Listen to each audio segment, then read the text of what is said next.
This newsreel is being brought to you by Ichabod Japanese Steakhouse in Springfield, authentic Japanese cuisine. If you recall, it was just a few weeks ago that Smokey brought you the news of a fire that took the home of a family with 8 children. The fire took the home in the middle of the night and left the family with absolutely nothing. At the time of the fire, Dad had taken the kids camping and Mom was visiting relatives, so there were no injuries to report with the fire, but that doesn't change the fact that the family was forced to start all over from scratch.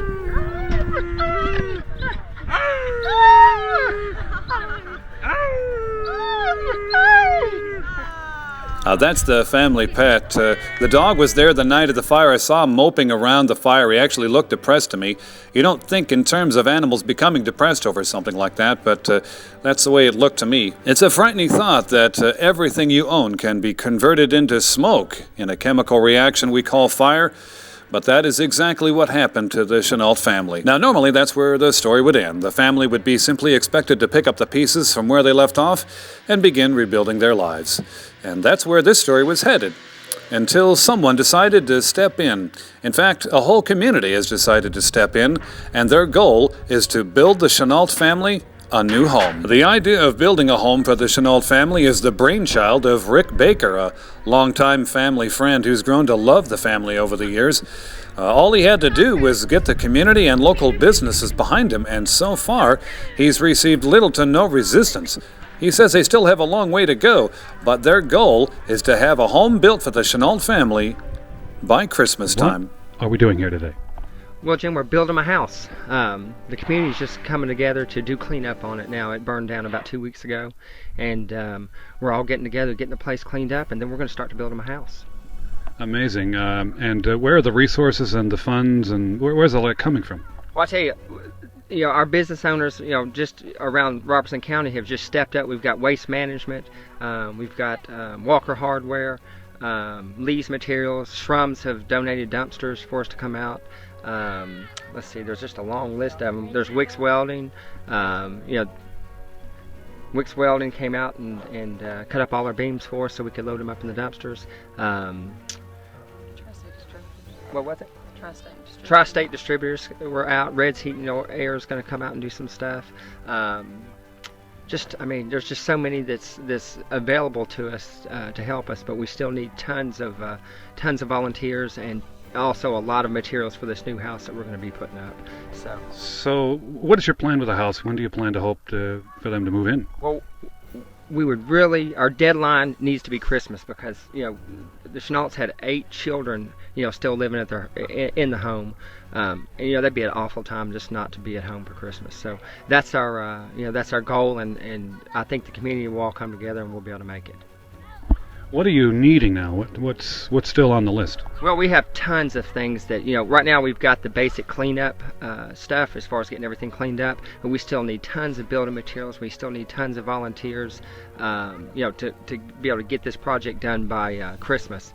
But basically anything to do with plumbing, electrical, anybody that wants to donate their time, their materials, anything that they can do to help, we would love and appreciate the materials and the labor for sure. So I'm going to go after clarification on one point. You said the community's building them a house.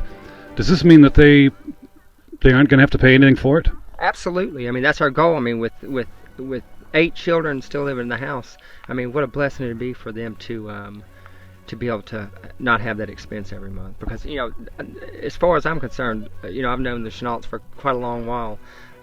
There's nobody that I can think of that's more deserving of this type of community outreach than these folks. They're really, really awesome people.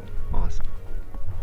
And Mr. Chenault's not here today because he's serving, isn't it, right?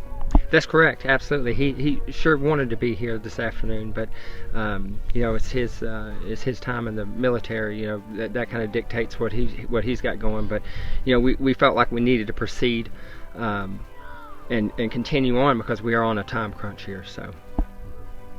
What does all this mean to you? I'm not sure I could even describe what it means. You have your world and you try to take care of your children the best you can, and you get to know people and you try to be there for them.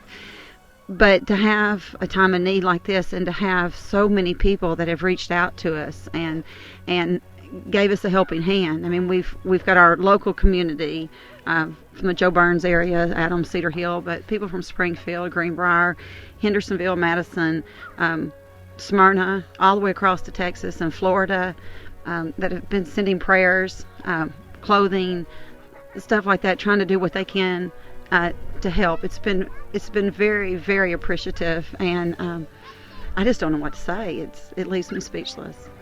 Just between you and me, of course. How do you explain the community's reaction for this family?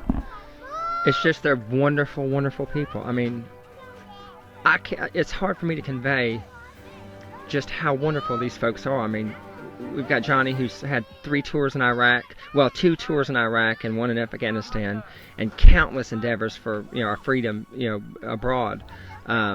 And then, of course, she's a nurse, and she takes her job is to take care of people at her job. But I'm telling you, she takes care of everybody around her. I mean, she's had 12 children, so I guess it's her mother instinct. But just truly, I mean, if you can imagine the best people that you could ever be around, these are those folks. I mean, our community has came out and helped these folks because they realize that these people are, I mean, they're the backbone of America. I mean, these people here are the ones that, if anybody's going to help somebody, it should be these type of people right here. I mean, just truly, truly wonderful people, truly. This is what our goal is. I mean, we have 8 children that still live in the home, and of course we've got Johnny and Rhonda. We would absolutely love to have this family back in their house by Christmas time to be able to celebrate the holidays with our family. I mean, that is our goal. So whatever we have to do to make that happen, myself and the community are driven to make this happen. So we need all the support, all the donations as far as materials, anything that you can do to help, we would greatly, greatly appreciate. I don't know what it is about Robertson County, but it's a little difficult to do a story in this county without a pickup truck being in there somewhere. So here's our pickup truck for this story. He was enjoying pulling out the big I-beams with his big, beautiful truck, and it seemed like it did the job well. As Smokey, of course, is going to continue to track this story as it progresses. It seems like an aggressive goal to have a home completed for the Chenault family by Christmas time, but that is the plan. They by no means have everything they need to finish this home. They still need lots of wood and nails and things like that. If you own a business in Robertson County or anywhere and you would like to participate, I can guarantee you some good Smoky Press coverage. If you're interested in reaching out to the Chenault family, we'll be sure to have their contact information below. At any rate, it's impressive to see a community come together and help the family as they have, even just as much as they have so far is impressive to me. It has to help the family at least feel a little better after losing everything. The mother told me that they had just bought a whole bunch of new clothes for the daughter. They lamented over each thing, and so she was all ready with a new wardrobe, and it was all taken out in the fire. It was just some terrible luck for this family, but let's hope now that their luck has turned, and I'm going to follow the story. I'll be amazed if they get in this home by Christmas time, but like I said, that's the goal, and Smokey's going to follow the story for you and let you know how it goes. This has been Jim Paul reporting for Smoky Barn News in Springfield. Inspiration for your new floor comes from everywhere, but how do you turn those dreams into reality? Come to Carpet One Floor and Home. You can connect one-on-one with a local expert who knows floors, styles, and trends. We'll show you the possibilities and help you find just the right floor. Plus, we've got the largest selection at prices that'll leave you smiling. Come see our new showroom at 2810 Memorial Boulevard, just a block down from Kroger. Carpet One, we've got you covered.